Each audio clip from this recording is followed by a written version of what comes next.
Հարգարժան ընդդիմադիր պատգամավորներ, խոսքը վերաբերում է իդեպ երկու խմբակցություններին առանց բացառության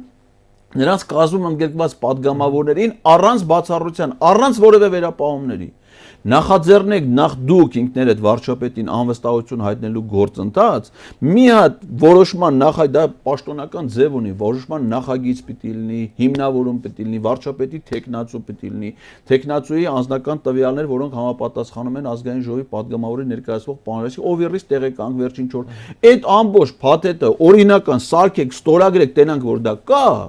Նոր սկսենք աշխատանք, նախ իրանք պիտի սկսեն։ Եթե այդ գործընթացը ձախողի, ինչ է լինելու եւ ձեր գնահատականը որն է։ Նիկոլ Փաշինյանը մնում է վարչապետ։ Այսինքն դրա բացասական երկի դեպքում իրանք ոչինչ չեն կորցնում։ Այսինքն եթե դա չեք անում, Նիկոլ Փաշինյանը մնում է, չէ՞։ Անեք, չստացվի էլի մնում է, չէ՞։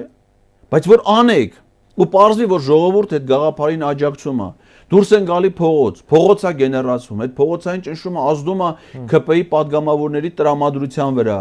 Լսեք մարդիկ падգամավորներ, ովքեր ազգային ժողովում աշխատում են, ասում են մենք տեսնում ենք ԿՊ-ական падգամավորների հայացքը, նրանց մեջի վախերը եւ այլն, եւ որ փողոցում մարդ ալում, դա իսկապես տենց է։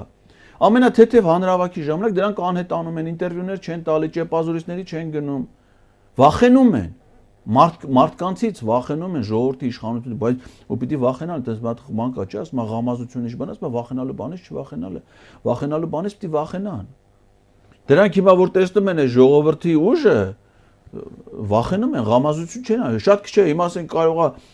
Անդրանիկ Քոչարյանը ղամազություն անի մինչև վերջ։ Դե թող մեկն էլ անի։ Մեզ ընդամենը պետք է այդ որոշման համար ԿՊ-ի 69 падգամավորներից ընդամենը մի հատ էլ զապասով 20 падգամավորի 19 падգամավորի